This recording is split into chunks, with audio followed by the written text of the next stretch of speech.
Assalamualaikum warahmatullahi wabarakatuh.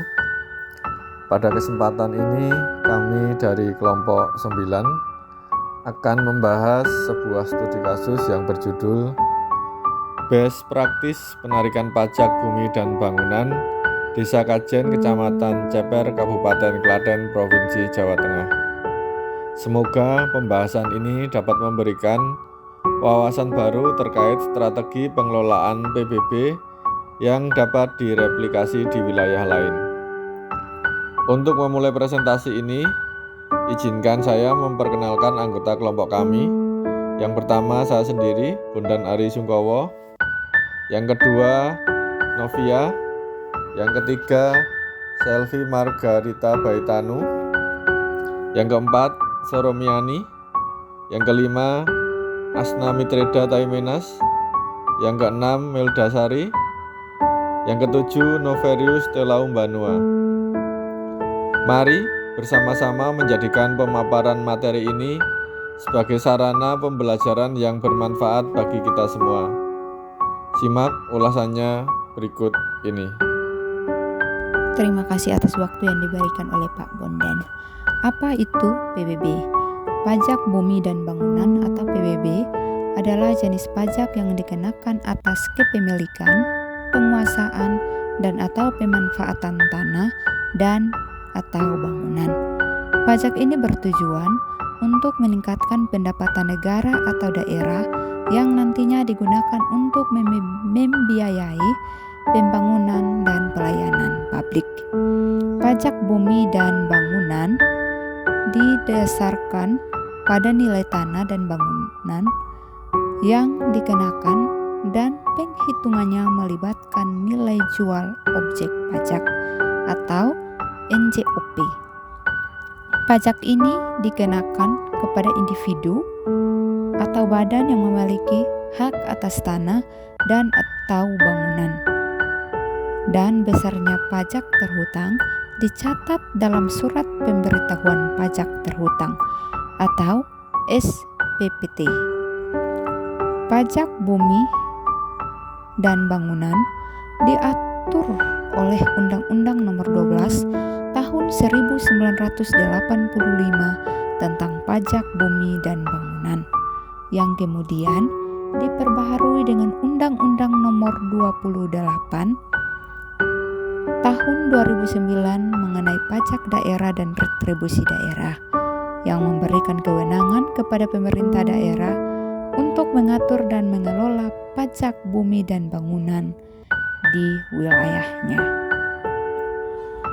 Terapkan siklus PDCA, Plan Do Check Action atau PDCA adalah siklus yang terus berulang yang bertujuan untuk perbaikan berkelanjutan atau continuous improvement.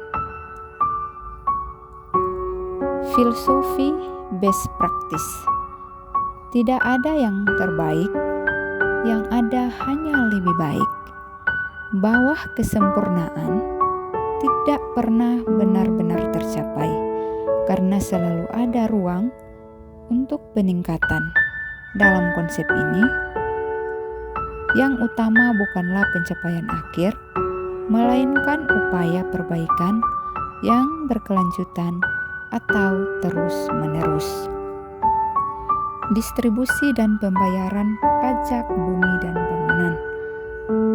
SPPT disampaikan kepada wajib pajak, biasanya melalui perangkat desa atau petugas yang ditunjuk oleh desa. Pembayaran pajak bumi dan bangunan. Secara manual, wajib pajak dapat membayar pajak bumi dan bangunan secara langsung di kantor desa, kecamatan, kantor pos, dan atau bank yang bekerja sama dengan pemerintah. Elektronik atau daring. Pembayaran dapat dilakukan melalui layanan online seperti internet banking atau aplikasi pembayaran digital jika tersedia. Selanjutnya akan dilanjutkan oleh Ibu Selvi Margarita Baitano. Distribusi dan pembayaran PBB. SPPT disampaikan kepada wajib pajak biasanya melalui perangkat desa atau petugas yang ditunjuk oleh desa. Pembayaran PBB dilakukan secara manual, artinya wajib pajak dapat membayar PBB secara langsung di kantor desa, kecamatan, kantor pos, atau bank yang bekerja sama dengan pemerintah. Secara elektronik atau daring, artinya pembayaran dapat dilakukan melalui layanan online seperti internet banking atau aplikasi pembayaran digital jika tersedia. Kendala dalam pembayaran pajak. Pembayaran secara manual di kantor desa menyita waktu dan bukti pembayaran tidak langsung bisa diterima oleh masyarakat, sehingga kepercayaan masyarakat berkurang. Pembayaran lewat bank daerah antriannya cukup panjang dan menyita waktu. Pembayaran lewat kantor pos dapat dikenakan biaya tambahan. Kekurangan informasi. Tidak semua wajib pajak mendapatkan informasi yang cukup mengenai jadwal, cara pembayaran atau sanksi jika terlambat membayar, sehingga mereka berpikir bahwa bayar pajak itu ribet. Masalah ekonomi. Warga dengan kondisi ekonomi rendah mungkin kesulitan untuk membayar pajak tepat waktu. Solusi permasalahan Pemdes Kajen Kecamatan Ceper, Kabupaten Klaten. PDCA Solusi Kerja Cerdas Plan atau perencanaan. Identifikasi masalah. 1. Kendala pembayaran pajak bumi dan bangunan secara manual seperti waktu yang tersita dan penundaan dalam penerimaan bukti pembayaran. Yang kedua, kurangnya informasi mengenai jadwal dan cara pembayaran pajak bumi dan bangunan bagi masyarakat. Yang ketiga, warga dengan ekonomi rendah kesulitan membayar pajak bumi dan bangunan tepat waktu. Perencanaan solusi.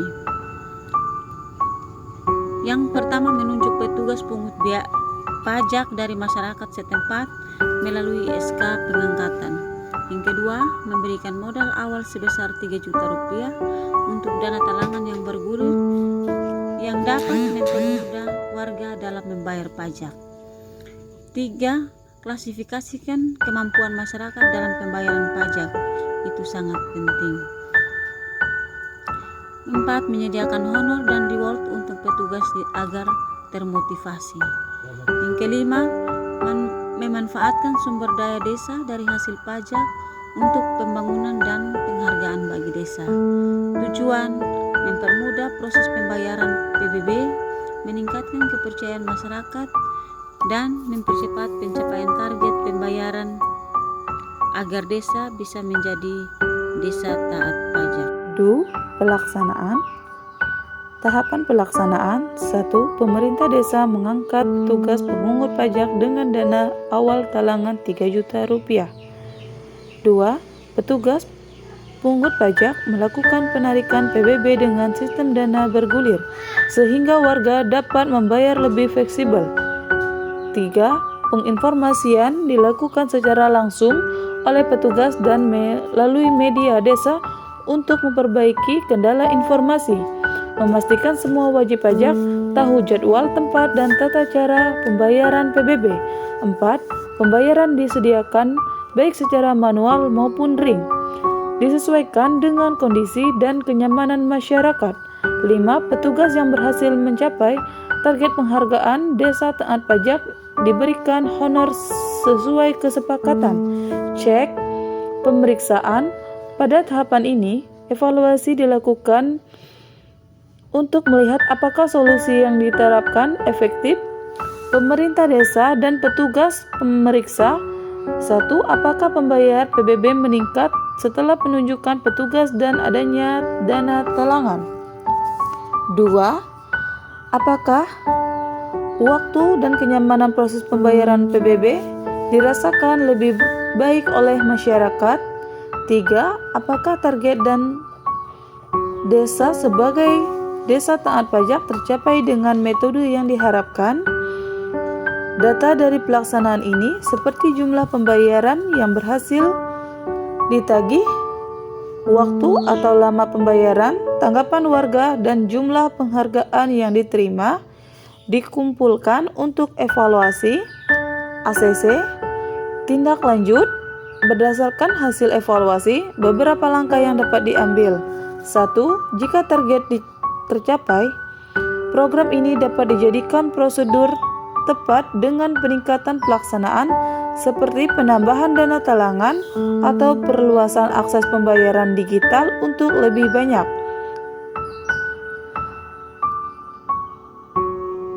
2. Jika target belum tercapai, pemerintah desa dapat mempertimbangkan perubahan seperti meningkatkan sosialisasi, menambahkan jumlah petugas, atau mengembangkan cara lain yang lebih mudah dijangkau oleh masyarakat, termasuk pemanfaatan teknologi atau kolaborasi dengan baik. Terima kasih. Selanjutnya dilanjutkan oleh Ibu Meldasari. Keterlibatan pengelola. Keterlibatan pengelola biasanya mencakup 1. Pemerintahan desa. Pemerintahan desa bertindak sebagai penggerak utama dalam sebuah program ini, mulai dari mengidentifikasi masalah, perencanaan solusi, hingga evaluasi dan tindakan lanjutan. Pemerintah juga memberikan dana talangan awal sebesar 3 juta rupiah untuk mendukung kelancaran pembayaran PBB masyarakat. Kedua, petugas pemungut pajak. Petugas ini diangkat secara resmi melalui surat keputusan kepala desa. Mereka bertugas menarik pajak secara langsung ke rumah-rumah warga, memberikan informasi, serta mendistribusikan bukti pembayaran. Untuk menjaga motivasi, petugas diberikan honor dan penghargaan sesuai pencapaiannya. 3. Masyarakat desa. Masyarakat adalah subjek utama tujuan program. Mereka didorong untuk membayar pajak melalui sistem yang lebih fleksibel, termasuk opsi pembayaran cicilan bagi yang memiliki kesulitan ekonomi. Program kegiatan. Dari kesimpulan siklus PDCA, beberapa program dan kegiatan yang dilakukan untuk mempermudah pembayaran PBB yaitu sebagai berikut. Yang pertama, dana talangan bergulir. Pemerintahan desa menyediakan dana talangan awal sebesar 3 juta yang digunakan oleh petugas pungut pajak untuk melunasi PBB warga lebih dahulu. Warga kemudian membayar pajak sesuai kesepakatan waktu. Yang kedua, klasifikasi kemampuan masyarakat. Warga dikelompokkan berdasarkan kemampuan finansialnya, sehingga petugas dapat menawarkan opsi pembayaran yang lebih sesuai seperti cicilan atau penjadwalan ulang. Yang ketiga, penghargaan untuk petugas pemungut pajak. Pemerintahan desa memberikan honor dan penghargaan kepada petugas pungut pajak yang berhasil mencapai target guna meningkatkan motivasi dan efisiensi kerja pemungut pajak. Selanjutnya, aspek manajemen. Kesimpulan siklus PDCA dalam sistem penarikan PBB. Yang pertama, perencanaan. Mengidentifikasi kendala, seperti proses manual yang menyita waktu, kurangnya informasi, dan keterbatasan ekonomi masyarakat. Solusi direncanakan mencakup pengangkatan petugas, dana talangan, dan klasifikasi kemampuan masyarakat. Yang kedua, pelaksanaan. Implementasi solusi dilakukan dengan menunjuk petugas, menyediakan opsi pembayaran fleksibel, dan menyebarkan informasi melalui media desa. Pemeriksaan. Evaluasi dilakukan untuk melihat efektivitas program. Data yang dikumpulkan meliputi jumlah pajak yang terkumpul, waktu pembayaran, dan kepuasan dari masyarakat. Yang selanjutnya, tindak lanjutan.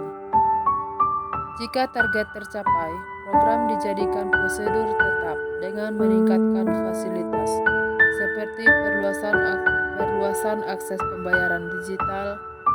Jika belum dilakukan, perbaikan seperti penambahan petugas atau sosialisasi insentif untuk petugas pungut pajak.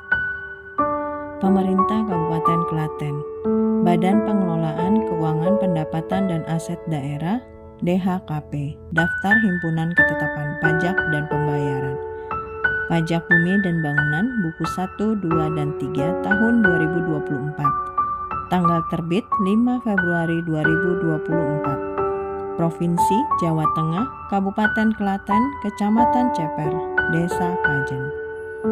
Daftar ini terdiri atas 3 buku dengan jumlah objek pajak 1.549, luas tanah 1.212.014 meter persegi dengan jumlah luas bangunan 44.304 dengan pokok ketetapan Rp129.717.732. Transformasi pembangunan. Program ini berdampak pada pembangunan desa. Hasil pajak digunakan untuk meningkatkan infrastruktur, pelayanan masyarakat, dan berbagai program pembangunan. Perubahan perilaku. Sistem ini mendorong masyarakat untuk lebih sadar dan patuh membayar pajak. Sistem talangan bergulir juga menciptakan kepercayaan masyarakat kepada pemerintah desa. Penghargaan desa. Desa Kajen berupaya meraih predikat desa taat pajak yang akan memberikan insentif tambahan berupa penghargaan dan dana dari pemerintah daerah. Manfaat bagi masyarakat. 1. Masyarakat hanya membayar pajak yang sudah lunas atau dibayarkan talangi. 2. Membayar pajak langsung mendapatkan tanda bukti lunas pajak. 3. Tidak perlu antri langsung diantar ke rumah. 4. Bagi yang belum mampu membayar, bisa dibayar sesuai ketetapan waktunya. Surat Setoran Pajak Daerah. Berikut adalah contoh surat setoran pajak daerah SSPD yang akan diterima oleh warga ataupun masyarakat yang telah membayar pajak. Untuk slide selanjutnya dilanjutkan oleh Mbak Melda. Baik, kami lanjutkan materi kami, keberlanjutan atau kesinambungan program desa. Strategi agar program ini berkelanjutan. 1. Evaluasi rutin. Hasil evaluasi dari siklus PDCA digunakan untuk memperbaiki kelemahan dan mengoptimalkan kelebihan program. Kedua, pengembangan sistem digital. Meningkatkan akses masyarakat untuk membayar pajak bumi bangunan melalui aplikasi atau platform daring yang terintegrasi guna mengurangi ketergantungan pada sistem manual. Ketiga, peningkatan sosialisasi. Pemerintah desa dapat mengadakan pelatihan atau kegiatan rutin untuk memberikan pemahaman kepada masyarakat tentang pentingnya pajak bumi, bangunan, dan cara pembayarannya. Keempat, peningkatan insentif. Menambah dana talangan bergulir atau memberikan reward kepada petugas dengan performa terbaik untuk mempertahankan motivasi mereka. Kelima, kolaborasi dengan bank atau kantor pos. Membuka jalur kerjasama dengan institusi lain agar masyarakat memiliki lebih banyak opsi pembayaran yang efisien. Manfaat bagi desa. 1. Pajak bumi dan bangunan menjadi salah satu sumber pendapatan yang penting bagi desa, membantu meningkatkan anggaran yang bisa digunakan untuk pembangunan dan pelayanan masyarakat. Kedua, mendapatkan penghargaan sebagai desa taat pajak. Ketiga, mendapatkan reward berupa uang sebagai kompensasi atas pencapaian desa taat pajak. Keempat, bisa untuk membayar petugas pungut pajak dan lain-lain. Terima kasih, kami kembalikan kepada Pak Bondan. Terima kasih kepada seluruh anggota kelompok 9 yang telah memaparkan materi dengan sangat jelas dan informatif. Kami mengucapkan terima kasih atas perhatian, antusiasme, dan kontribusi semua pihak dalam pemaparan ini. Semoga apa yang telah disampaikan dapat bermanfaat bagi kita semua, terutama dalam mendukung pembangunan desa yang lebih baik di masa depan. Wassalamualaikum warahmatullahi wabarakatuh. Sampai jumpa.